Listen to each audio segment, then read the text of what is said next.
Everybody, this is Next Up. Thank you for joining Nexters and Others. I'm Mark Halperin. I'm the editor-in-chief of the live interactive video platform Two Way and the host of this program, Next Up. Grateful to have you here. Happy to have returning listeners and viewers, but also all you new people. We've got a great show today. We call those who favor this program, who fancy us Nexters.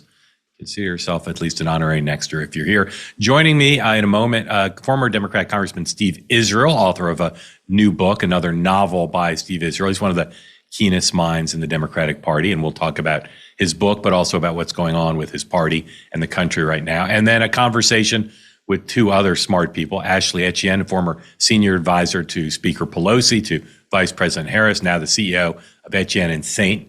And she'll join us along with Amber Duke, senior editor at the Daily Caller and the co-host of the Hills program, Rising. I'm excited to talk to them and excited to share their perspectives with you. But first, before they join us, my reported monologue on Jeffrey Epstein. This is an incredible story. One of the questions I've been asking my sources in both parties this week is, what story's been like this? What story that we've all covered or experienced or dealt with is like this? And I don't have any great answers. Most people look at me and say they can't think of anything comparable. There have been political scandals. There have been scandals that involve powerful people's connection to people who have broken the law in horrific ways, but nothing quite like this. And in the Congress, they'll vote. A House will overwhelmingly pass later today this bill that got to the floor against the president's wishes. Now the president's flipped 180. He before was opposed to a bill that would disclose the documents being held by his own Justice Department to the public. Now he's for it. Speaker of the House was against it. Now he's for it. And everybody expects a big passage in the House, then on to the Senate, and then the president signs it. And that's an important story. It's an important political story for the president, seen through the prism of just his relationship with Congress, his relationship with his own party.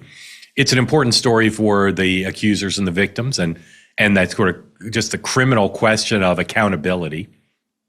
It's an important story for the Democratic Party that has made beating Donald Trump up politically over it, despite their own failure to raise this when Joe Biden was president, a pretty central one of their arguments about what's wrong with Donald Trump and the Republicans. And of course, it's also a story about our society. And that piece of it, Epstein's connection to some of the richest and most powerful people in America, many of whom, as the president correctly points out, are Democrats, but not all. That's an incredible story. And so what I've done this week is I've done my reporting around what's going to happen with the president's implications of his flipping to supporting disclosure, what's going to happen in Congress. Around that reporting, I've also been asking a lot of people about the deeper meaning here. And part of it is about conspiracy theories. You know, there's great frustration in the White House and around the president about a lot of this story, including unhappiness with Marjorie Taylor Greene, in particular, the Georgia congresswoman who's been a MAGA stalwart on her support of disclosure. She's one of the Republicans who signed the so-called discharge petition that forced the Speaker of the House to put this measure on the floor. But there's also frustration around the conspiracy theory aspects of this, the reality that the president believes people will never be satisfied, no matter how much is disclosed, and not everything will be disclosed. We'll talk about that. But no matter how much is disclosed, the president worries that it will not be enough for certain people, for certain conspiracy theories. Certainly not enough for Democrats, probably, but even some people who are supporters of the president. Here's what one Trump associate told Politico. This is A2, please, about their frustration over the question of disclosure, because this, once this piece of legislation passes, there'll be more disclosure. But here's what Politico quoted one official as saying. Are people ever going to be satisfied, said one White House official, granted anonymity to discuss internal thinking? Quote, no, because people in the country genuinely believe that the federal government is in possession of a list of pedophiles who worked with Jeffrey Epstein, and that's just not true. Really powerful quote, because one thing, it shows you the frustration that many people around the president feel, but it also lays down a clear marker, which may or may not be true, but there's reason to believe it's true, that there isn't some list that says, here's all the people who worked with Jeffrey Epstein to facilitate having illegal sexual activity with young underage women, girls. There are a lot of people who believe that does exist, and the accusers, the victims, have suggested as much. But what we're seeing now is the conspiracy theorists, the conspiracy believers, in the view of the president's team, not being able to be satisfied with the additional disclosure that seems like we're going to get. So there's a lot of interest in this story, a lot of interest. And I listen to a lot of the media. I read a lot of it, and I try to sort of pin down what are they interested in. Some of the media is interested in doing damage to Donald Trump. Some of the media is interested in finding justice for those who were harmed. Some just like it as a great kind of detective story, true crime story. But what I tried to do this week in my reporting is separate the signal from the noise, the things that get a lot of attention from what matters more. And remember, the president recently asked his attorney general to ask the Justice Department to investigate Bill Clinton, Larry Summers, the Treasury Secretary in the Democratic administration, and other Democrats for their ties to Epstein. And one of the great frustrations for the president is he broke his relationship with Jeffrey Epstein. No indication he's had a relationship with Jeffrey Epstein in a long, long time. Whereas some of the people, as revealed by the disclosures we've already gotten, had dealings with Epstein up until shortly before he died. Right? That's a big difference. Now, why did the president break with Jeffrey Epstein? There's different stories about that, but the White House suggests it's at least in part because he didn't like Jeffrey Epstein's behavior. Now, what did he know about that? We don't know. I'll get back to that. But what we do know is the president seems comfortable in saying, here's how I'm different from these Democrats. They associated with Jeffrey Epstein, and I didn't, at least after a long time where he did, but then a clean break. Says he kicked him out of Mar-a-Lago. Epstein says he was not a member, but he clearly was a visitor there. I think that may be kind of an academic point. But what we're seeing now is this conflict between those who think disclosure will help and not those who are necessarily against it anymore, because I think we're going to see overwhelming support for the disclosure of the documents the Justice Department has, but whether that will actually satisfy people. That's a big storyline here. So Tuesday morning, the accusers on Capitol Hill with Ro Khanna, the Democratic congressman, Mr. Massey, the Republican congressman, and Marjorie Taylor Greene, they've been kind of the leaders of working with the victims, the accusers, to get their message out. Here is Marjorie Taylor Greene talking about why she thinks disclosure is so important. This is S5, please. While I want to see every single name released so that these women don't have to live in fear and intimidation, which is something I've had a small taste of in just the past few days, just a small taste. They've been living it for years. But the real test will be, will the Department of Justice release the files? Or will it all remain tied up in investigations? Will the CIA release the files? Will a judge in New York release the information? That's information that needs to come out.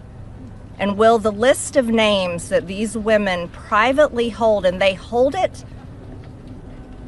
because of their fear in their heart of what would happen to them if they release it on their own, will that list of names come out? That's the real test.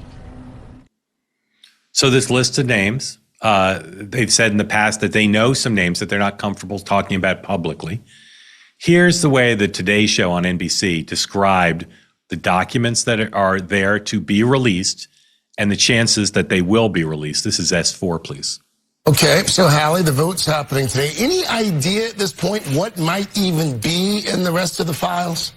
Yeah, if ultimately they do end up getting released, Craig, if this goes through the Senate, the president signs it, et cetera, we could see financial records. We could see more Epstein emails or texts, maybe evidence from hard drives seized from his properties, investigative summaries of interviews with key players. But keep in mind that this bill also lets the DOJ withhold information that would jeopardize an active federal investigation. And of course, the president last week directed his DOJ to open an investigation. So there's really a question on how that might ultimately affect what becomes public. And by the way, Craig, there is no timeline on when the DOJ would have to comply if this bill does pass. Correct?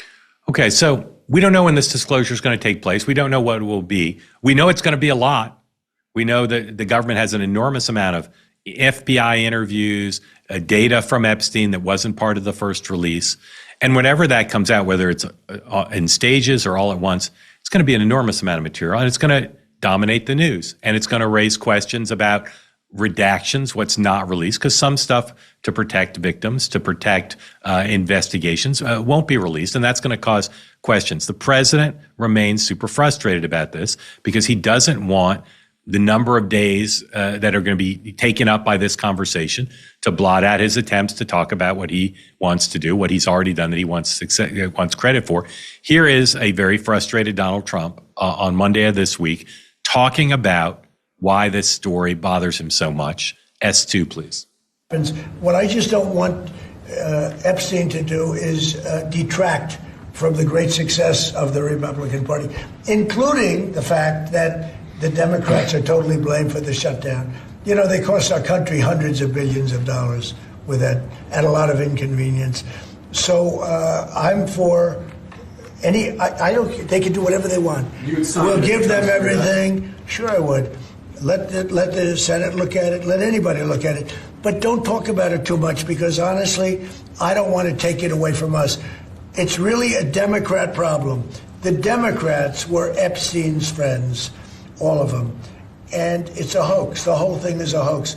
And I don't want to take it away from really the greatness of what the Republican Party has accomplished over the last period of time. So the Democrats are convinced that this is a scandal about Donald Trump, that this is going to finally destroy Donald Trump, that his failure to be for disclosure up until the last minute reflects the fact that he's worried about his relationship with Epstein. So here's a piece of data that runs counter to that. Back in 2015, 10 years ago, I was covering Donald Trump speaking in Washington to the annual CPAC meeting, and he did an event on stage with Sean Hannity. And in that event, he brought up, and again, think about 2015, where he's thinking about running for president the next year. He knows that Hillary Clinton is likely to run, and if he becomes a Republican nominee, he's likely to face her in the general election. In that event, he brings up Jeffrey Epstein and his relationship to Bill Clinton 10 years ago. And he brings it up politically on offense, saying this could be a problem for Bill Clinton and for Hillary Clinton. Interesting, right? If Donald Trump were worried about Jeffrey Epstein, would he be bringing Jeffrey Epstein up? Now, maybe you could say he was playing offense, so he wouldn't be playing defense. But afterwards, I asked Donald Trump, I was working for Bloomberg News at the time, I asked him about his bringing up Jeffrey Epstein in the conversation with Sean Hannity earlier. Here's our exchange. Is S1, please. You raised the question of Jeffrey Epstein in your remarks about in the Q&A. Well, I think he's got a problem. I mean, what do you think the problem will be? I don't know, but that island was really a cesspool. There's no question about it. Just ask Prince Andrew. He'll tell you about it. The island was an absolute cesspool. So the Clintons are friends and he's of been yours, there right? for many times. The Clintons are friends. Well, I can't say friends, but I know You're friendly. You know them. They play at my clubs a lot. I have clubs, and everybody likes to play at my clubs. Are you saying there's a political problem for her if she runs for president? It could be a political problem. Look, he could be a political problem. Right now, he's Teflon, and right now, maybe not. But he could end up being a political problem. That's one question. So 10 years ago, Donald Trump's position is Jeffrey Epstein's a political problem for Bill Clinton. And that's his position now, and for other Democrats. We'll see. We'll assume that before too long, the Senate will pass a version of the House bill. Maybe change it slightly. The House will have to pass something else. But the president almost certainly now will sign into law a process that will begin where there'll be a lot of disclosure about Epstein. And we'll see where that goes. But here's the point that I think's being missed in some quarters, maybe not every quarter. But it's the question of, will there be men who are charged with or suspicion raised or evidence presented in these documents who were involved in a illegal sex ring with Jeffrey Epstein? There might be. We'll see where that goes. We'll see if the names that have not been disclosed yet by the accusers, whether those names come forward in the document release or they bring them forward if names are redacted and they feel not the full truth isn't coming out. That will play out. But here's what we do know already from the first release, and there's sure to be more of this in the second release when that comes, which is Jeffrey Epstein was aided and abetted in all of this, made money, had influence, had connections by building on his relationships one after another. You know, this rich person, this famous person, you trade off that relationship to bring another rich and famous person into your orbit. I have searched my memory to know whether I had any interactions with Jeffrey Epstein since all this became such a big national story. And I did. I had one forum where I saw the guy. There was a series of events that were movie screenings, okay? There was a woman in New York who had relationships with all the Hollywood studios, and she would do small, 10 people, 100 people, usually no more than that, movie screenings before movies premiered, sometimes months before they premiered, and then typically dinners after them. And I was honored to be included. A lot of famous people were invited. A lot of powerful people were invited. And there were fun evenings because you went and you got to see a hot movie before it was public. You got to have dinner at a fancy restaurant afterwards. And Jeffrey Epstein was there a lot. I didn't focus on it at the time. I was never introduced to him to my recollection. But he stood out because he was always kind of hovering around, scanning the crowd. The woman who organized the events and Jeffrey Epstein were clearly very close. But that showed me in retrospect the kind of access he had, because those were, again, there were movie stars there, there were rich people there, famous people there, political people, a lot of media people. Okay, so that's my direct exposure to what we now see in vivid detail in all these emails, where he's dealing with famous professors, billionaires, politicians, and all of them in the emails who stayed friends with him, had stayed associates with him after he was imprisoned in Florida, in a Florida jail for a short period of time. Sweetheart deal, but nonetheless. Did they investigate what he was in for? Maybe not. If you want to give them the slightest benefit of the doubt, you could say they didn't know and they didn't look into it. And in my experience, that happens a lot. Take Michael Milken. Runs a very successful philanthropic endeavor, annual Milken Conference. People come from all over the world. I bet a lot of people who go to that thing know that Michael Milken once had trouble with the law. I bet you have no idea what he did. I ask you, Michael Milken. If you know Michael Milken and he had trouble with law, any idea what he did? I bet you don't. I don't. I know vaguely, but I couldn't tell you the exact crime he committed. I couldn't tell you if he pled guilty or was convicted at a trial. I couldn't tell you if he maintained his innocence. A lot of people associate with him now. Good for him to find a way to give back to society. But my point is, people don't necessarily look into it. They may have thought, Jeffrey Epstein had some issue with prostitution, maybe didn't focus on involved an underage girl.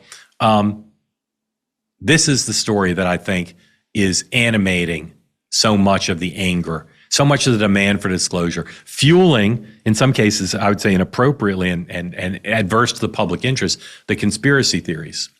And that question is, how did these people continue to associate with him?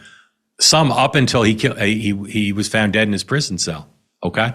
So Sharon Waxman, who writes about Hollywood, she writes for a thing called The Wrap, 2 paragraphs that just are brilliant in capturing what I think a lot of this is about. Now, again, I'm not saying it's not about Donald Trump or Bill Clinton. I'm not saying it's not about seeing what the disclosure shows. But a lot of this, both in terms of, from a journalist point of view, where's the story, but in terms of why people on the left and the right and so many are angry about this, comes from what Sharon Waxman writes about. Here's what she writes.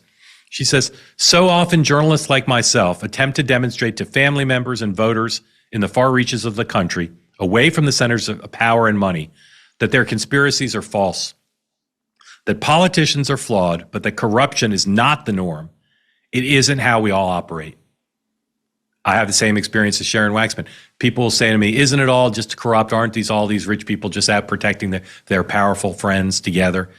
And Sharon Waxman and I both try to tell our family members and people around the country, no, that's not the norm. Next paragraph. But the Epstein emails, the ones already have been released, the Epstein emails suggest otherwise. They suggest that, in fact, there's a widespread code among people with power and money who support one another. They're pals no matter what side of the aisle. They're in the club no matter the sins of their members. Transgressions that get contextualized, explained away, understood. No matter how bad the things Jeffrey Epstein was accused of and did, rich, famous people in the media, in politics, in business, in academia, they all hung him out. They all hung out with him. They were happy to go to his parties, some happy to go to his island. We don't know what else they did, We don't know which people engaged in improper and illegal behavior. We just don't know that yet because the names are not out. Maybe we will. But what we do know is that they were happy to hang out with other rich and famous people, often convened by or around Jeffrey Epstein. And I think you're going to see more details about that. And people, we're going to need to explain it. One person who hasn't explained it's the president, okay? And those are there are three figures in this story that I think loom really large. One's the president, okay? Because he has said he didn't know about Epstein's behavior, but he's also said through spokespeople and sometimes himself implied, he parted from Epstein because he didn't like his conduct. Trump flew on Epstein's plane when they were friends. Trump loves his own plane. I've never known him to fly on anybody else's plane. So I'm not accusing the president of anything, but I think it would be in the national interest for him to explain a little bit more about the history of their relationship and what exactly he knew about Epstein's conduct. I think that would be great because right now it's a little unclear to folks. That mystery of how their long extended relationship occurred, what it consisted of, and how it came to an end. I think it would be good, right? Because there have been these contradictory statements. So that's one person around whom there's a fair amount of mystery. Another is Ghislaine Maxwell, who's now inexplicably in this prison in Texas, moved from one in Florida, cushy treatment after she did an interview with the deputy attorney general, trying to get her sentence commuted or get a pardon. Okay, what is that about? I said at the beginning, I don't know of any story like the Epstein story. I've never seen the government stonewall on something so clear. Why was she moved? Every bit of reporting anybody's done who's familiar with the prison system says she shouldn't be in this cushier prison. And the government just refuses to answer. So is she going to get a pardon or a commutation of her sentence? What does she actually know? The interview that the deputy attorney general did with her, they published a transcript. It's not the greatest interview of all time. Left a lot of unanswered questions, even for people like me who only follow this story casually. She absolved President Trump completely in her interview, but she also hung around with a lot of rich and famous and powerful people.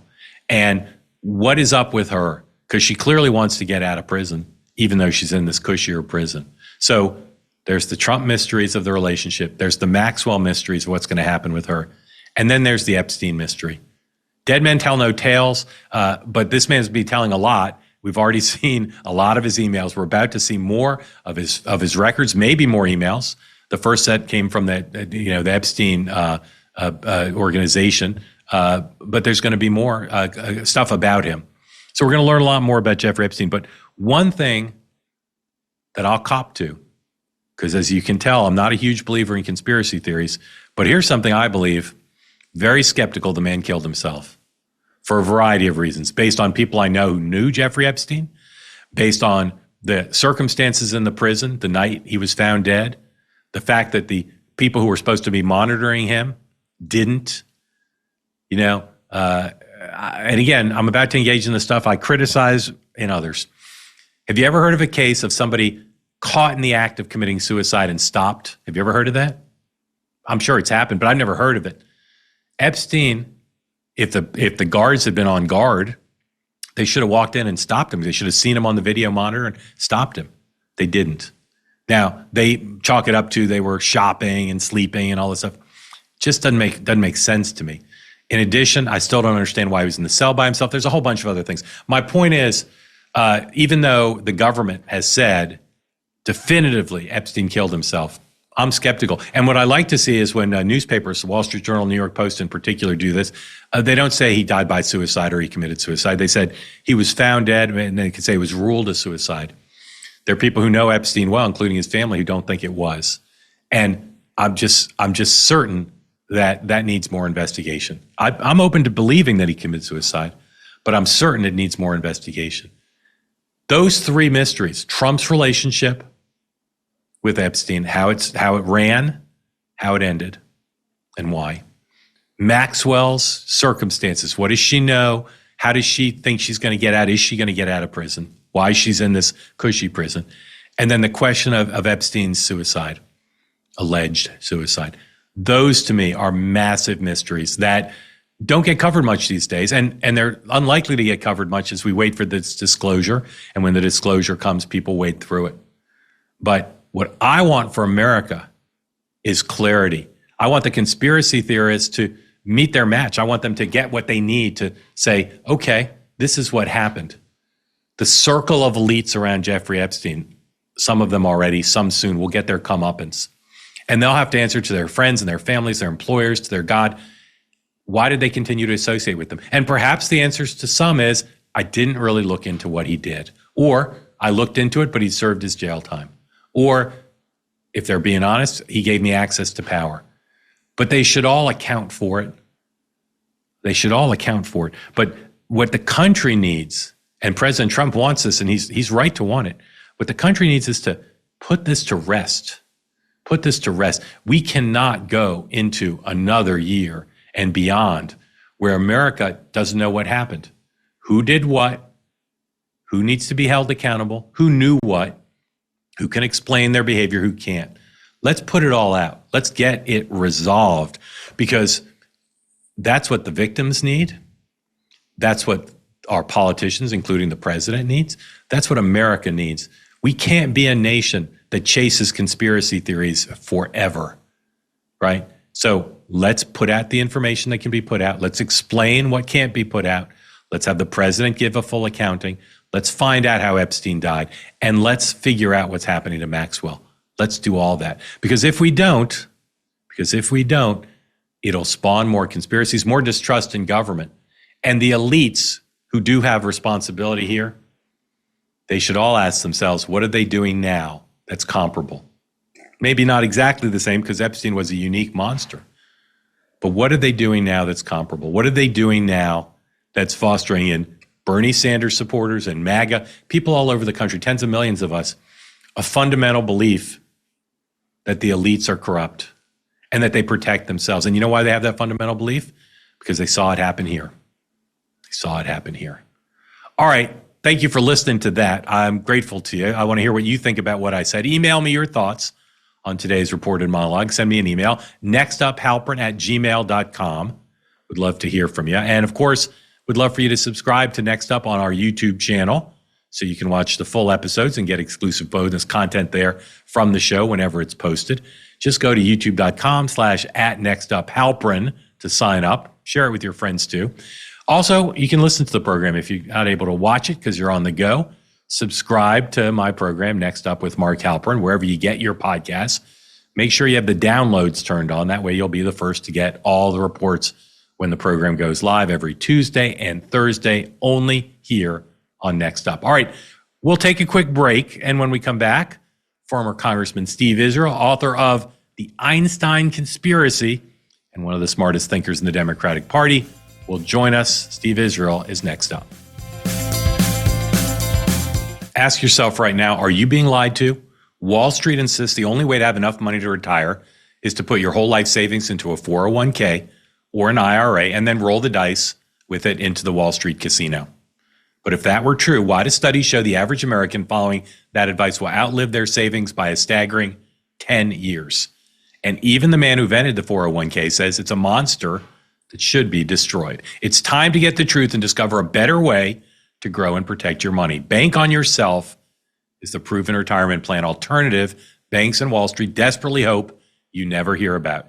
It gives you guaranteed predictable growth in retirement income, tax-free retirement income, built-in inflation protection, and much deserved and needed peace of mind. You can get a free report that reveals to you how you can bank on yourself and enjoy tax-free retirement income, guaranteed growth, and control your own money. Just go to bankonyourself.com/Mark to get your free report. Again, that's bankonyourself.com/Mark. One last time, bankonyourself.com/Mark. Joining me now and next up, former Democratic Congressman Steve Israel, represented New York's Long Island for many years, and now not really retired, but no longer in public office, runs a bookstore, does government affairs, runs the Institute of Politics at Cornell, and in his spare time writes books. Newest novel, The Einstein Conspiracy. We'll talk about that and the Congressman's view of lots of stuff. Right now, Congressman, welcome. Thank you for being here. You know, I'm a longtime fan. Thanks for having me on. Great. Let's talk about the book first. What do you get out of writing novels? I know you're not doing it for the big bucks. So tell me what appeals to you about penning novels. Therapy. I was in Congress for 16 years, ran the Democratic Congressional Campaign Committee as chair for 4. So much pressure, not unlike what many Americans go through. And I needed a release. My release was writing. So I did 2 political satires while in Congress. And then tried something different out of Congress, and that was to write a historic spy thriller based on real events. Wake up in the morning and write, and I love it. Yeah. So tell us about the book. Tell us the plot as much as you want to give away to tease folks, and what the genre is, and who's it's intended to reach. It's an historic spy thriller based on actual events. Albert Einstein wrote a letter to President Roosevelt in 1939 from a little cottage on Long Island that is still there. And the letter warned Roosevelt that Hitler was developing an atomic bomb, that the science was perfectly viable, and said that we needed a research program.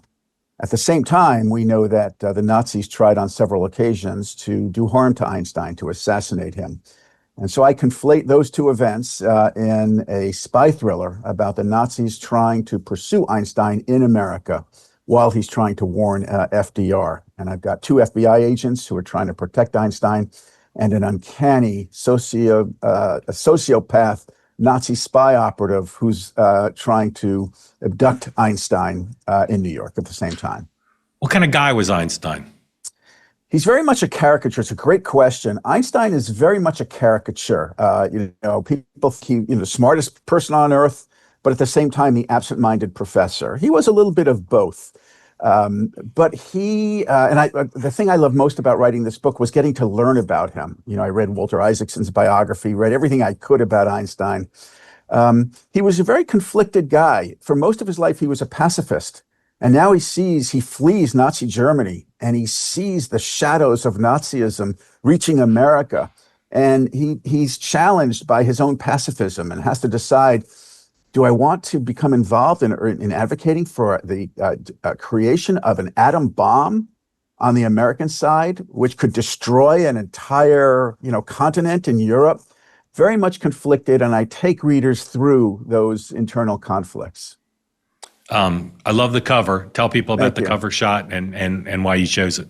Oh, thanks. So the cover is a real photo taken of a conference called the Savoy Conference, where Einstein and his contemporaries would gather to debate the great issues and challenges of physics in the world at the time. And he would get into these fierce debates with people like Heisenberg and Bohr and Planck and others. And that photograph captures one of those moments. And what I loved about it, I didn't realize this until I really studied it. If you look at all of those physicists, they're standing straight. Einstein's sitting, and he has his hand grasping his seat. And that was very telling to me. What was he holding on to? Why did he pose like that? What kind of vulnerabilities did he feel to have to hang on to that chair? And I built that into the storyline. Yeah. Every author has to make innumerable choices about the book, but 2 of the big ones are title and cover art. And Steve Israel did not skimp. A great title, and I just love the cover. And I see too many of my friends, they show me the cover, and they say, it's too late to change it. What do you think? And I'm always like, oh, my goodness, it's so fantastic, even though if they'd sent it to me 2 weeks before, I would have said scrap it. But this one is just perfect. Oh, thank you so much. Now, you love books, and you love books so much you opened a bookstore, an independent bookstore at a time when that's counter to the trend. Not only independent bookstores, but even the big chains have had trouble. My neighborhood's Barnes & Noble closed years ago, and I live in a pretty bookish area. Tell us about the store and how you thought it could be economically viable as a business and how it's going. Well, I'm still trying to think about how it could be economically viable as a business. So when I was in Congress, not only was my therapy reading, but wherever I went in the world, my scheduler would tell me where the closest bookstore was.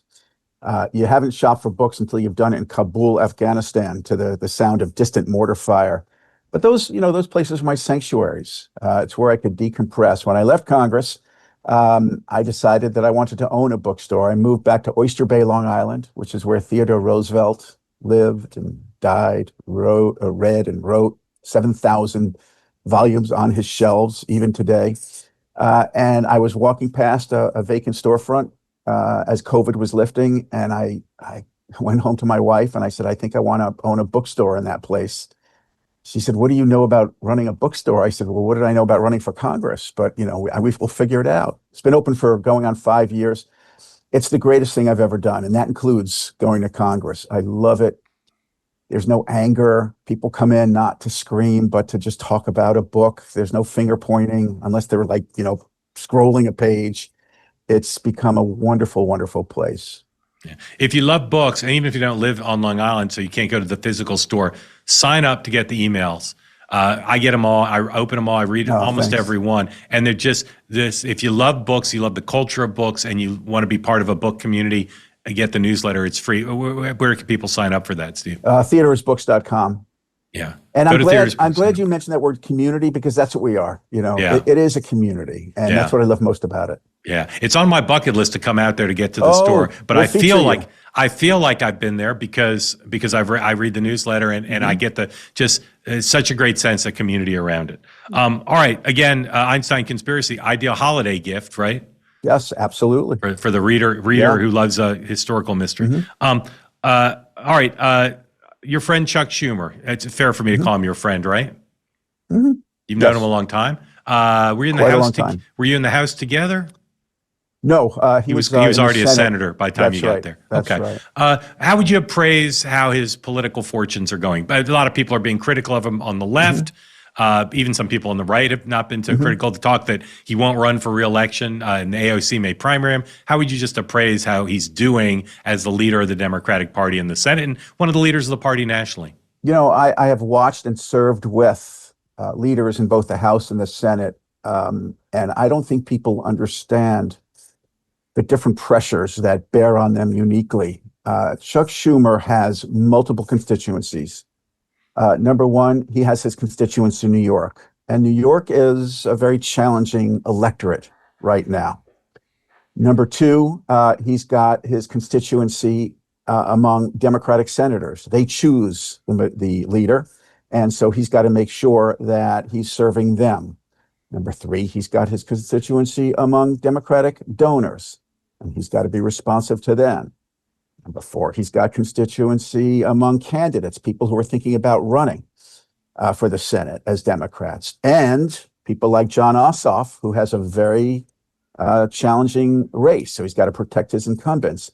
You put all those constituencies together, like being the Senate Democratic leader may be one of the worst jobs in America. But I do think he's handling it very well, I have to say. He's handling it well because he is keeping his people together. At a certain point, he knew from the get-go that some would break on the CR, so he kept them together for as long as possible. And I get the criticism that he should have kept them together longer, but what law is there that allows a Senate Democratic leader to hold members hostage, even when it begins to, their position begins to threaten their own interests? I think he did as good a job as possible under some very difficult and challenging circumstances. So what would you attribute the negative things we're hearing, for instance, from the far left of the party? Yeah. So I think there's a lot of anxiety in the party right now, and it's obviously generated by the existential threat that they perceive Donald Trump to be, that I perceive Donald Trump to be. They would like to see more engagement. They would like, look, I'll give you a classic example. Somebody walked into the bookstore recently and said to me, what I don't like about the Democrats, I don't think that they're showing enough strength and opposition to Trump. I said, well, what would you like them to do? And the answer was they should have a hunger strike on the White House lawn. Right. Now, okay. But there is that level of we want something done. It's easy. I'm a Mets fan, man. I get it. Pete Alonso strikes out, I want action immediately. And that's not to liken this to a baseball game, but the stakes are so high with Democrats that I think that they would like to see greater energy, not realizing that there are all sorts of complications that impact that energy.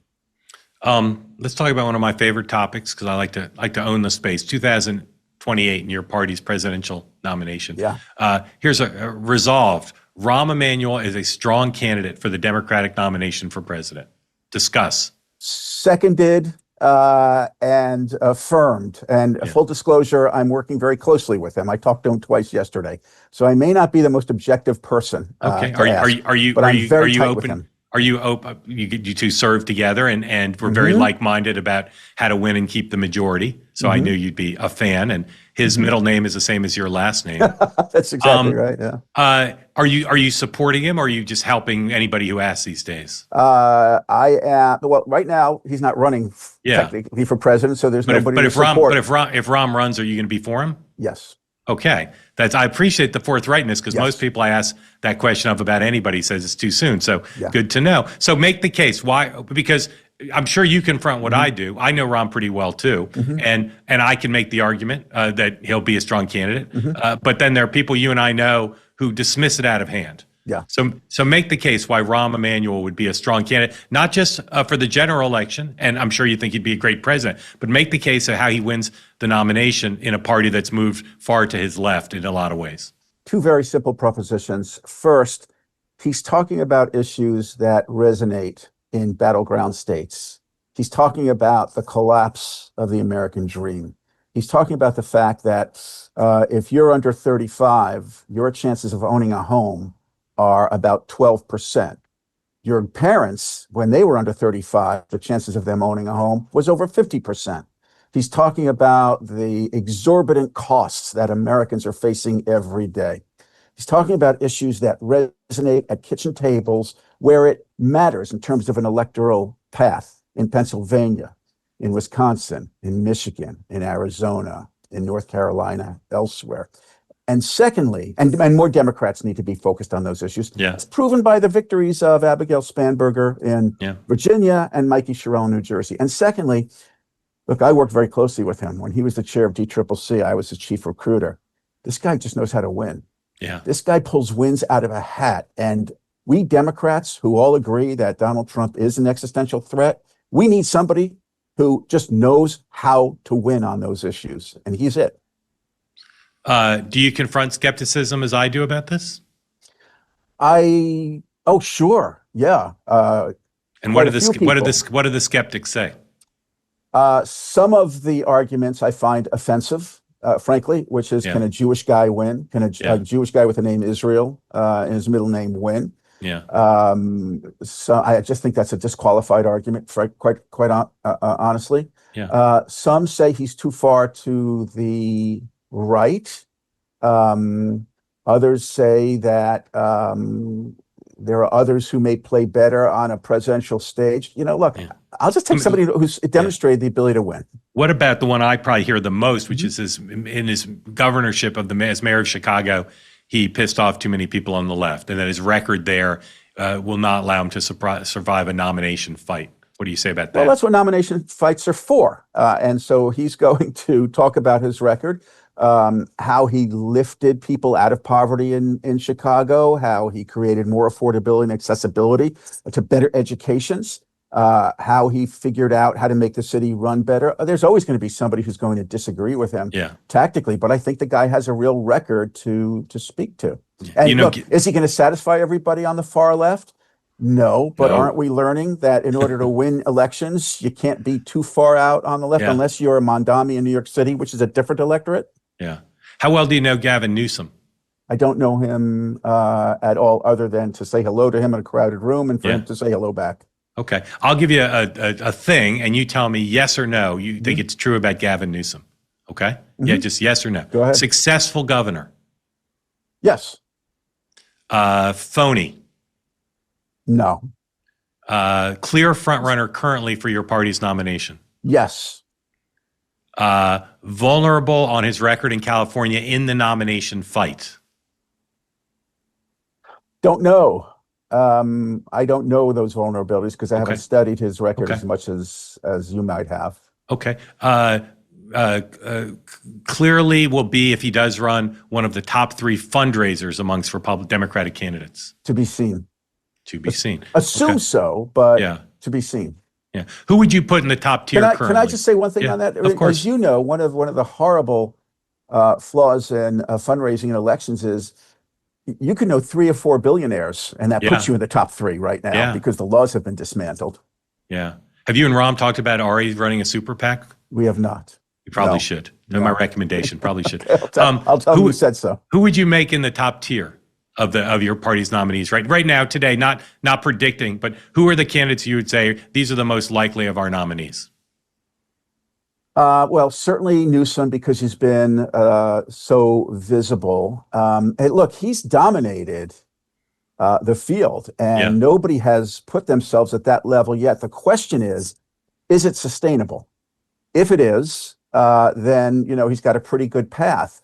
Rahm is focusing on visiting a variety of states. He's been meeting with members of Congress and others, but he's not at that visibility in terms of of the Newsom visibility on his campaign. So would you put anybody in the first tier with Governor Newsom at this point? Oh, right now, I think, by virtue of the fact that Newsom has just been dominating the narrative in social media every single day, I can't think of anybody that. But let me assure you and your viewers, it will be a pretty crowded field at the end of the day. There's lots of time. We got to get through the midterms. And by the way, the midterms will also define the presidential lineup among Democrats. Let's see where that brings us, and that will help define how big the field is for president. Yeah. Have you been asked to give advice to Mayor-elect Mamdani? I have not, and I'm not surprised. Yeah. If I know you've not been the biggest supporter of his candidacy. If he did call you and ask for advice, what would be the sort of the 3 things you'd tick off for him to be a successful mayor? I wrote a piece. I have a column in the Hill, and I wrote my own advice to Mamdani because it's not like he would, race out to exit 41 on the Long Island Expressway from New York City to meet with me. And I said, look, focus on what's happening in the Midtown Tunnel and not the Middle East. Number 2, recognize that you can appeal to voters in Brooklyn, New York. Nationally, we need to appeal to voters in places like Brooklyn, Iowa. So just understand that your media market does not necessarily define the Democratic electorate around the country. And number 3, find a way to fuse your generational talents in voter turnout, in digital strategies, in the mechanics of street campaigning. Find a way to fuse that with the kind of messengers we need in more centrist places, and you can be the next leader of the Democratic Party, or one of the next leaders of the Democratic Party, and help us win nationally. Yeah. You and I know people who are very insistent that he's an anti-Semite. And I think using that phrase should only be done with clear evidence. Do you consider him to be an anti-Semite? I consider some of his statements to be anti-Semitic. I think when you, very honestly, when you condemn Israel for what has happened in Gaza, and you have the right to condemn Israel, but it's hard for me to find a condemnation of what Hamas did, a sustained condemnation of what Hamas did on October 7th. That creates a double standard. And those double standards are usually based on some antipathy that you may have. And I've urged him to speak with greater clarity. I know Jews, and you probably do too, who you could say the same thing about. Would you say that they're anti-Semitic as well? No, because here, I have a very simple litmus test. You have the right to criticize Israel for what is happening in Gaza. I'm deeply troubled by what is happening in Gaza. If you were silent, whether you're Jewish or not, on October 7th, but you have stood up and shouted out about Israel in the aftermath, you have a double standard. But if you do that and you're a Jew, would you say that Jew is anti-Semitic? If you were quiet, well, I look, I'm not sure I would define, it's a good gotcha. I'm not sure I would define, technically define anti-Semitism extending to Jews and non-Jews, but clearly you're operating based on a double standard. And that's why I didn't say Mamdani was anti-Semitic. I said his double standard reflects a form of anti-Semitism. I understand, but I'm asking if a Jew, and it's not a hypothetical. I know Jews who have the same practice, condemned one and didn't condemn the other. So I'm asking if you would condemn them as making anti-Semitic, exhibiting anti-Semitic behavior as well. I want to make sure I understand your question. So somebody who is Jewish who has condemned Israel for Gaza but did not speak out on which you're saying is an anti-Semitic pattern by Ben Dami. Would it also be an anti-Semitic pattern by a Jew who did the same thing? There's again a double standard that is based on, in my view, on a political anti-Semitism. Okay. Who's your favorite member of the Trump cabinet and why? Wow. That's a very good question. When people say that 20 minutes into the interview, I say, I guess the other questions were no good. I think, right. Look, I have to say, there's a distinction between Trump 1 and 2.0. Trump 1, I could have answered that question in a second. I would have said Mattis. I would have said Kelly. I would have said Cohen. I would have said any number of people. He realized going into the second term that he made a mistake in the first go around. The mistake wasn't that he went too far. It was that he didn't go far enough and that he was restrained by responsible institutional people. Yeah. And so now he has assembled a cabinet of enablers, people who won't question his worst impulses, people who won't restrain him, which is why I have a hard time telling you which of the cabinet members I'll offer you two. I won't offer you Long Island's Lee Zeldin because I bet you'd say no. What about Scott Bessent or Marco Rubio? Do you think both those are enablers who aren't doing a good job? The bar may not be that high. I think Bessent, Rubio are more willing to try a responsible approach, but at the end of the day, they haven't demonstrated a willingness to do what Kelly or Mattis or others did in the first term, which is just to say, no, you cannot do this. Yeah. How are you using AI in your life? I try not to. I try and avoid it. I'm so concerned about it. Just read a great book by a colleague of mine. It's Nelson DeMille's son, Alex, wrote a great book called The Tin Man about an AI autonomous weapons system that tries to take over a military base, and it scared the living daylights out of me. I just try and avoid it. I'm so concerned about where super AI goes, not like the stuff that we deal with now, but where super intelligence takes us. But just to respectfully ask you a probe on this, you're worried about it, and I get that. But wouldn't you be better equipped to think about it as a public policy issue if you were using it yourself to understand its dimensions? Well, I do think about it as a public policy right, issue. No, but you're saying you don't use it in your own life. So doesn't that leave you on the short end of understanding its capabilities, its possibilities, its dangers?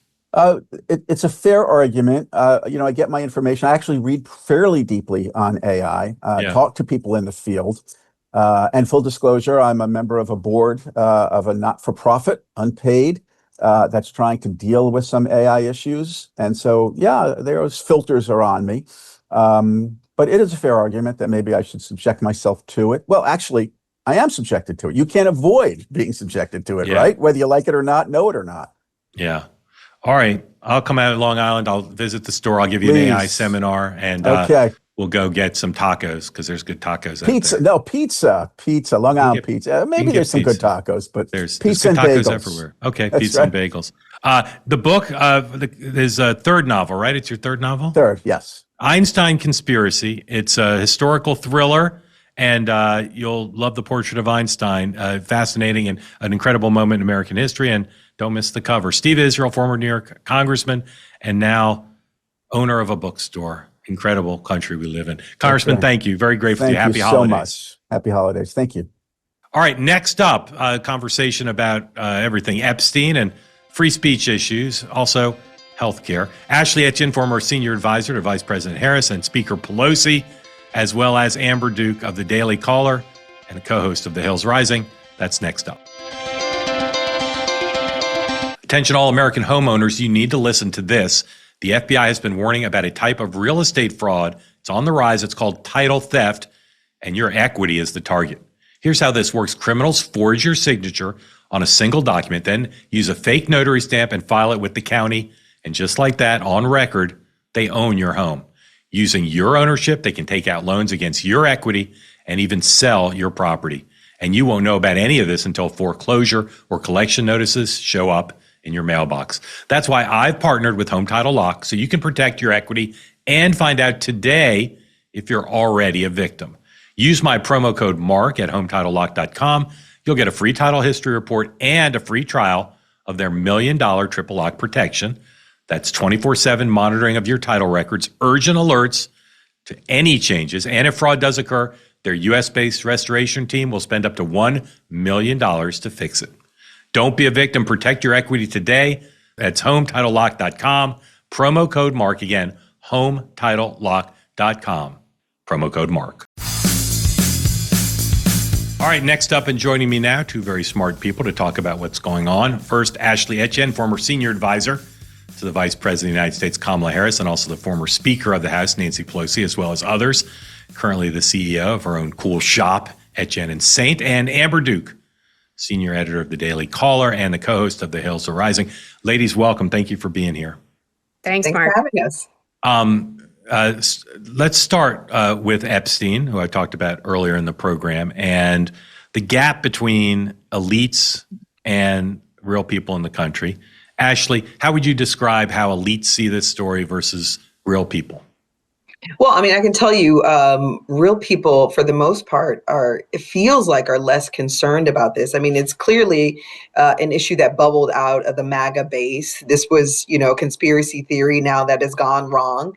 And I think many of them are surprised by what is coming out in the Epstein files. It's not what they expected. But I do believe that there seems to be and this is sort of what we're seeing in the polls, is a focus and a concentration on the part of the American people, not at both levels, elite and regular folks, that are most concerned about their pocketbook issues, that this is not a big top priority for many Americans. I think it's a concern for his MAGA base more than anyone else, and Democrats obviously are weaponizing it to their advantage. Amber, the way Ashley framed it, it only heightens my interest and understanding, because Ashley's saying elites care about it more than most real people. Some real people do, but elites care about it more. And some people tell me it's just the opposite, that in fact, the politicians have not really shown concern about it. So how do you see that question of how it's seen differently by elites and by the grassroots of both parties? Well, I think both of you are right to an extent, because what the polls show is that voters do not rank the Epstein files as a top issue, but when they're asked about them, they care a lot, right? They have really strong opinions about the files being released, but they wouldn't put this up in their top 5 or maybe even top 10 most important things. But I think the reason why Republicans are so cagey about it is because, one, Trump needs to keep his base happy, especially heading into the midterms, because as we know, over the past few election cycles, when Trump is not on the ballot, the Republicans have a difficult time getting those low and mid propensity voters who go for Trump to show up to the polls. So you have to keep those people motivated and excited. So if releasing the Epstein files does that, Republicans who are on the ballot next year are going to be thinking about that and willing to break with the president over it. At the same time, I think also Republicans are worried about the Epstein files because of this promise from the Trump administration that this was going to be the most transparent administration in history. And there's been several moments regarding the Epstein files that have felt like the opposite of transparent. So if that's breaking a fundamental campaign promise and points to a broader thematic issue with the Trump administration, that's beyond the base, right? That's actually independents, moderates, people who you need to trust you in order to get them to continue to vote for Republicans in the midterms as well. All right, I want neither of you to laugh at me or roll your eyes, but here's an exercise I sometimes engage in. The West Wing, President Bartlet, right? This idealized president. He was a liberal, but there's still this concept of the idealized president, how a president who was interested in the national interest would handle something. Donald Trump is far from that on the Epstein matter. He's not been truthful about some things. He's not explained things clearly. But I think about, for instance, to just give one example, I could give an example for either party. President Bush, when he was dealing with the issue of stem cell research, really struggled with it because there were issues of life on both sides, and his own party was divided, the country was divided, and he talked to a bunch of experts on it. He gave a very thoughtful speech in the Oval Office, used the Oval Office, right, to really try to show that this was a national moment that he wanted to address. Ashley, if this president or any president wanted to address the Epstein situation, How would they do it? What kind of speech could they give to unify the country, to explain, and including this issue of elites and trust and skepticism of elites, lack of trust in the criminal justice system? What would that look like if a president wanted to be a fictional president, not caught up in the politics of the moment, but really thinking high-mindedly? Yeah, I mean, I think the focus would be on the victims, getting justice for the victims. I think that would be sort of a soaring speech about that, and really looking at policies to address human trafficking, right? I mean, the exploitation of children. I mean, that would be what an idealized president would do. But in this particular case, what Donald Trump is doing, to your point, is the very opposite of that. I mean, I caution everyone around the Epstein files because I'm not sure we'll ever get what people think that they want out of these files, because Donald Trump has now taken advantage of a loophole in the law or in the bill itself that would enable DOJ to withhold documents. So especially if there's an ongoing investigation. So now Donald Trump has gone so far as to ask the Department of Justice to investigate Bill Clinton and other liberal donors and liberal icons as it relates to this particular investigation, so that those documents at the end of the day can be withheld. So the reality is I think we should just caution our expectations around this, because Donald Trump's never going to give himself up if he even is in these files, even more so, in none of his rich billionaire friends that could also be in the file. So I would just say we should caution ourselves, but that is how a sort of idealized president would do it, and what Donald Trump is doing, which is on the very opposite end of that spectrum. Amber, stand by for 1 second, because I want to follow up, Ashley, with you on one thing. The documents that were released from the Epstein estate included emails from Epstein that were pretty incriminating against President Trump, at least suggestively so. They successfully seem to have batted that away, but doesn't that suggest that the president doesn't have full control over these documents? If he had the capacity to whitewash things that were negative about him, wouldn't he have found a way to whitewash those? Well, I mean, I don't know legally. I'm no lawyer what the divide is there, or if President Trump has access to those documents. Yeah. But it is my understanding that DOJ has even more documents that could be even more incriminating, not just for him, but for a whole array of people. So yeah, I mean, he had no control over those particular documents, but he does have control over what DOJ has. Yeah. And what I've sort of found interesting is how he made a big spectacle of the documents, bringing in, right-wing influencers to give them the binders with all the documents in it, saying that he wasn't in them, but he's actually in them. So it's, I'm not sure why he has taken this approach. He should have just ripped off the Band-Aid and let the documents go and deal with it all at one time. But this, to Amber's point, really reinforces this notion that Donald Trump, doesn't keep his promises, that people are feeling betrayed by the fact that he promised he was going to release these documents. Now he's walking that back. He's retreating, promised he's going to lower prices. Prices are only going up. So I think a lot of people are feeling betrayed by him, from elites to regular people, and especially within his own party. Yeah, Amber, Tuesday morning, for at least the second time, Marjorie Taylor Greene, Ro Khanna, Mr. Massey stood with the accusers and victims and put them front and center. Some of them have asked the president to meet with them. He hasn't, at least not that we know of. Again, my idealized president might meet with them, maybe privately, maybe have them stand behind him, and as Ashley suggested, champion reforms that would keep this from happening again. Can you think of any reasons why the president wouldn't have met with them? No. I mean, the most obvious one would be that if Trump is indeed part of the documents in a way that is incriminating. But I think more likely he's protecting perhaps friends of his who might be in the documents. There's also speculation just generally from political commentators that maybe the scope of incrimination is so wide that it would be so shocking to people that they're trying to keep this under wraps to prevent some sort of like national panic. I mean, who really knows? We won't know unless they're released. But I think he should have met with them. I think he should have been championing their cause, because that's what he was, again, doing before he actually took office and apparently looked at what was in the documents. And Ashley raises an important point about the potential redactions that could be had. And I think it's important to point out here that the victims themselves have said that they are on board with certain redactions to protect people who maybe are named in the documents but weren't actually involved in the sex trafficking ring, of protecting certain victims who don't want their names out there. They're in favor of that. But they also want the American people to be able to have access to the important parts, to actually understand what Jeffrey Epstein was doing. And, the other part of this, too, is that a reason why this scandal was so shocking to people is because it involved allegedly underage women.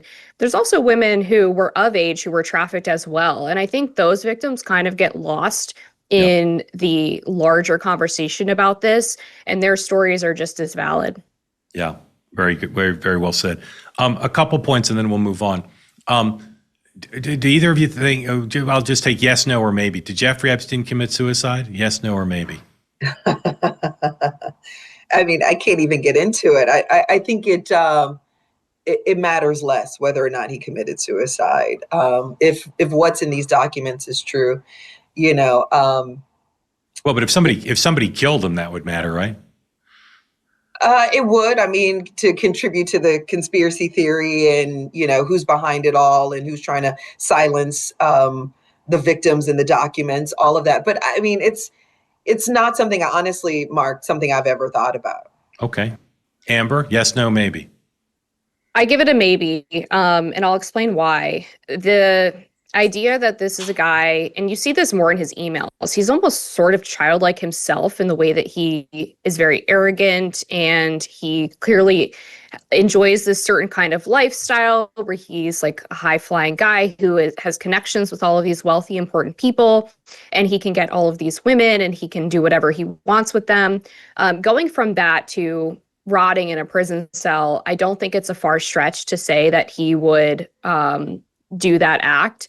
Mm-hmm. At the same time, there's so many weird inconsistencies surrounding how he was able to have the access to do that, regarding the cameras being down, the guards apparently not preventing it. I think the most likely explanation is that he was given the freedom to commit suicide, meaning there was either an order or just a lack of care from the people in the facility to keep him alive. And so he was given that opportunity.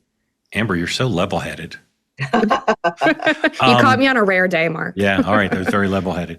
All right, and in terms of Maxwell, as a reporter who considers my job not to have fun, but to hold powerful interests accountable to the public interest, I just find the failure of our government to explain why Maxwell was moved to a cushy prison to be kind of extraordinary. I mean, the government stonewalls about stuff all the time, but this is a very black and white thing.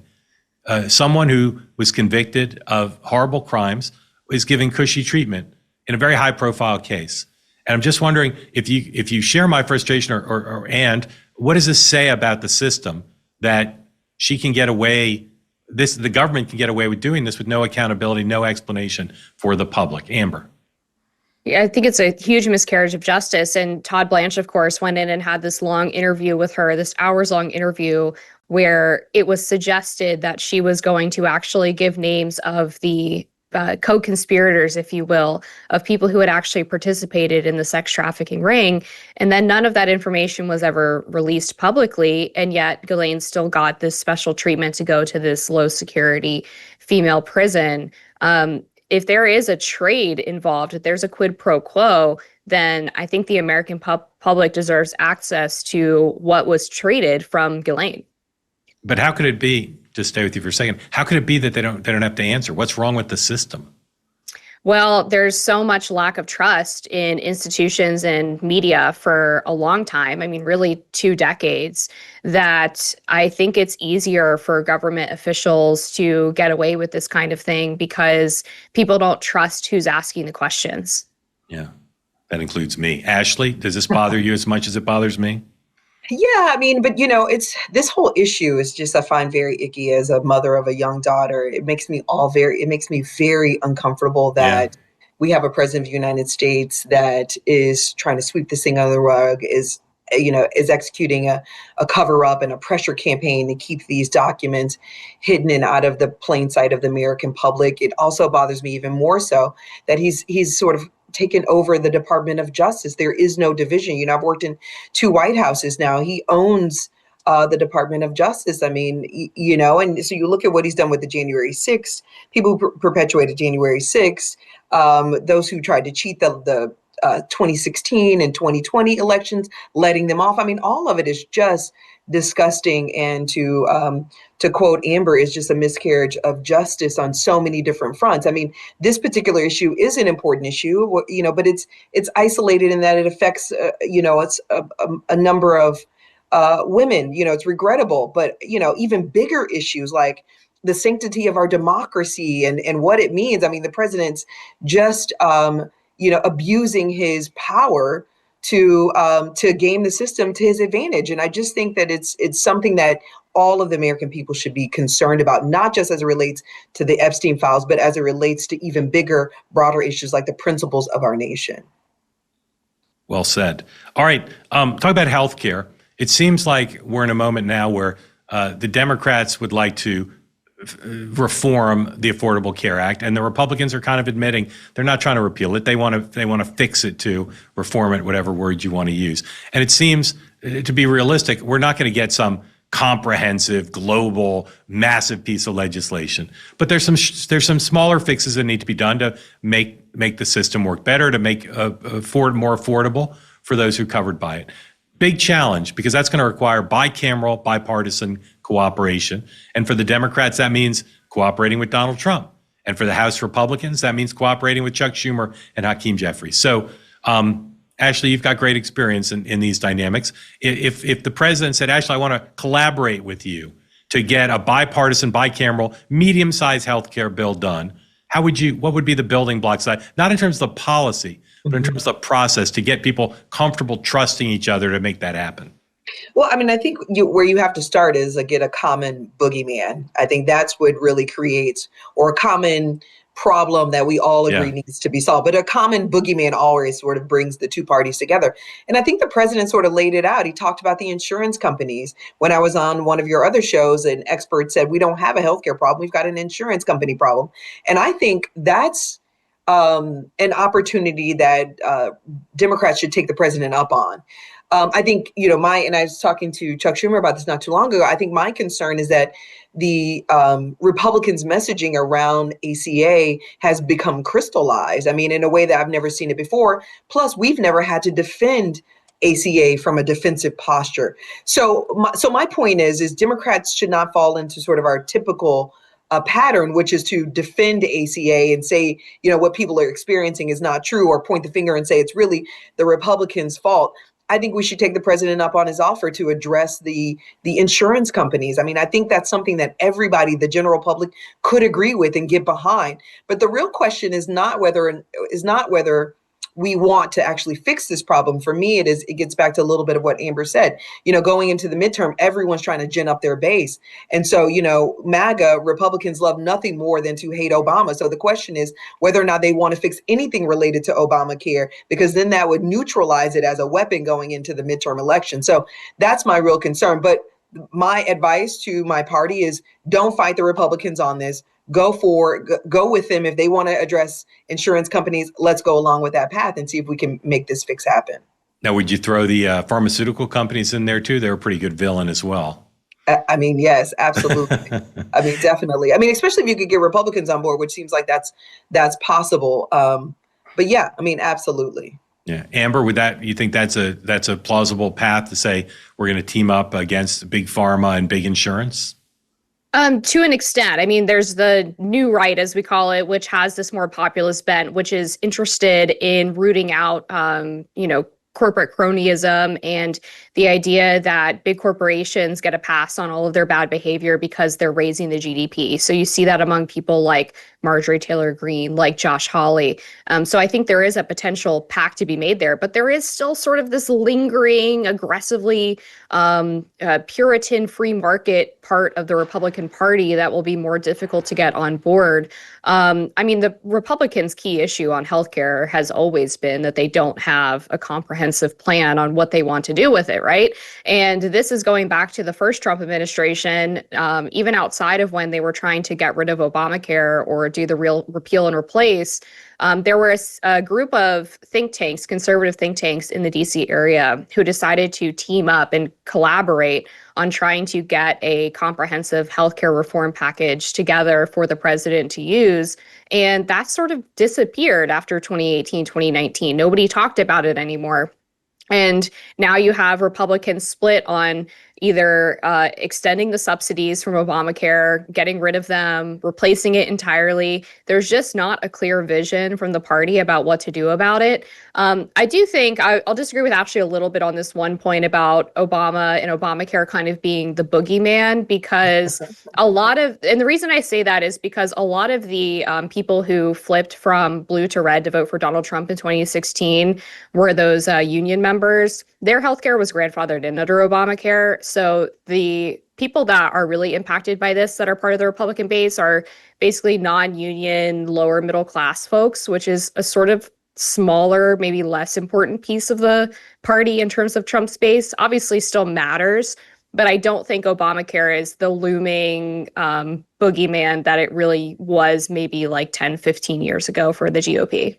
No, my point is that Obama is, and you attach Obamacare to it. I mean, people, his base. Oh yeah, I don't agree with that either. Well, I mean, I think it bears out in the numbers. I mean, maybe to your point about those who switch from blue to red, that doesn't apply to them. But that's not who I'm talking about in terms of needing to agitate and aggravate your base. But if you just mention Obama's name in any of these rooms, these people get fired up and worked up. So it's going to be interesting to see how this thing. Shakes out. But Obama definitely is still a great mobilizing tool, as much as Trump is for us, for them. Yeah. I want to talk about speech and responsibility of people in public life. The president was asked the other day about Tucker Carlson and about Nick Fuentes, and he basically said Tucker can book whoever he wants on his show, and then they can come on, and then the public can decide, do they want to be for Nick Fuentes? Do they want to denounce him? But he didn't denounce either of them. Now, there are plenty of people, everybody in public life. The Democrats aren't called on as often by the press to denounce irresponsible things said on the left. But I'm wondering, first of all, do you believe that there's a bright line between irresponsible and out of bounds? In other words, does Nick Fuentes hold views and espouse views that are so out of bounds that there's a greater obligation to denounce him, or is speech just speech? Either of you want to take that on? Amber, you want to go first? Yeah, sure. I mean, I have complicated feelings about this. So I will say that I think looking back at Nick Fuentes' start and his rise to become this really popular figure for young men makes clear that the deplatforming route did not work. He was really summarily excommunicated from the conservative movement back in 2015, 2016, and still built a massive platform, even while being banned from places like YouTube, Twitter, Facebook, et cetera. And so I think there's a worthy goal in trying to actually understand why this movement is happening, why he's amassing so much popularity. And I do think a lot of the criticism of Tucker comes from people who did not watch the entire interview. There was actually significant pushback on his most heinous views, which is this idea of blaming issues with the Israeli lobby in the US or the Israel government on Jews writ large. And Tucker approached that from a Christian perspective, trying to appeal to the fact that Nick Fuentes is himself a Catholic. And I think people were more upset by the tone in that Tucker wasn't screaming at him or agitated. I don't think that Republicans feel at this point as well that, and you alluded to this, Mark, that they've been given a fair shake in terms of this condemnation ritual that they're expected to participate in. And a lot of them have decided to just opt out. Like, well, we don't see the same action happening on the left. We don't see the media demanding that people denounce Democrats who engage in misconduct or say things that are considered out of bounds.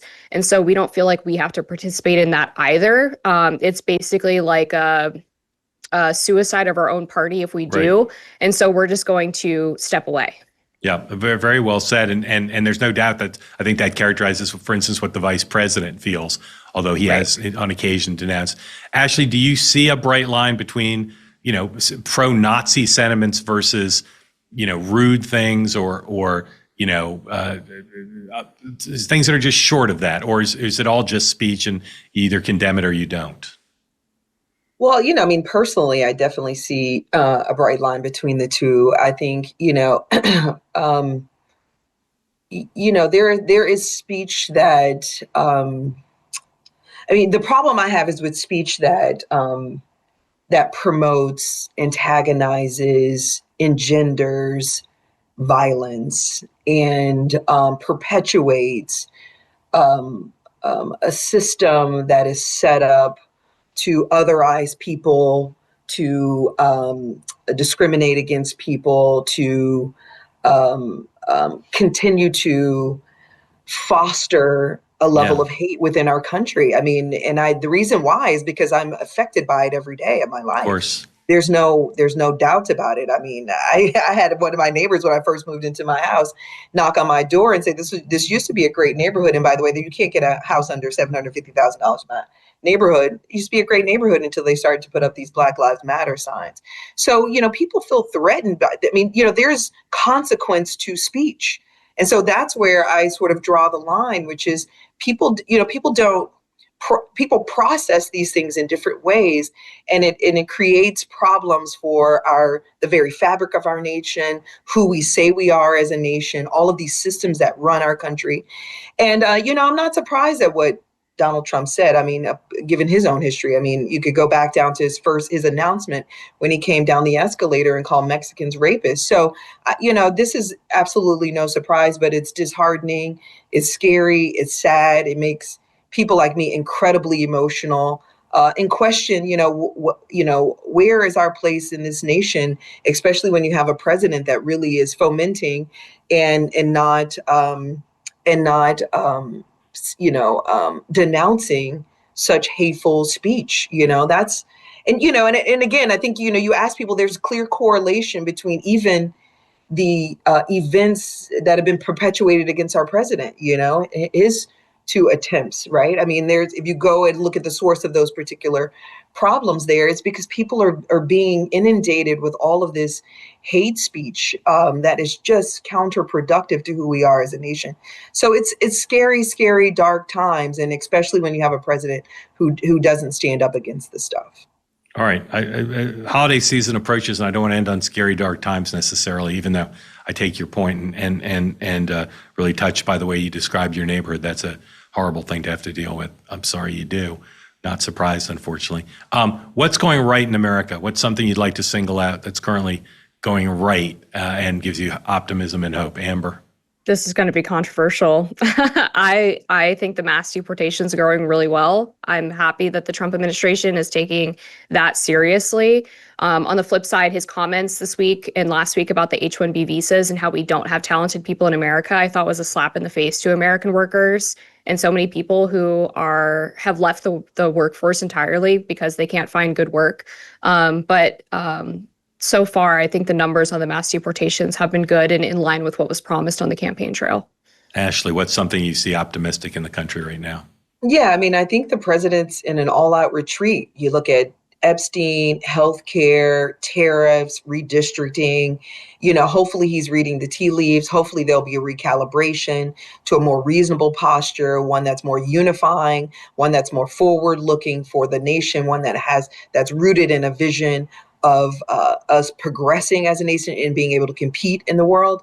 So that's what I find very encouraging, is that the president is really listening, feels like he could be listening to the American people, because Tuesday was an all-out rejection. His voters are feeling betrayed. He's underwater on every issue, 63% disapproval on the economy. It's the numbers are in positions that I've never even seen before. So that's what I find encouraging, is that it feels like he might be on the precipice of a recalibration. Ashley, Amber, so grateful to you both. If I don't speak to you again, have a great holiday. Thank you for coming, and hope to see you back here soon. Thanks, Mark. Thank you. All right, that's it for today's program. We'll be back on Thursday, another brand new episode of Next Up. You can subscribe anytime on YouTube or wherever you get your podcasts so you always know what's coming. Next Up. We'll see you on Thursday.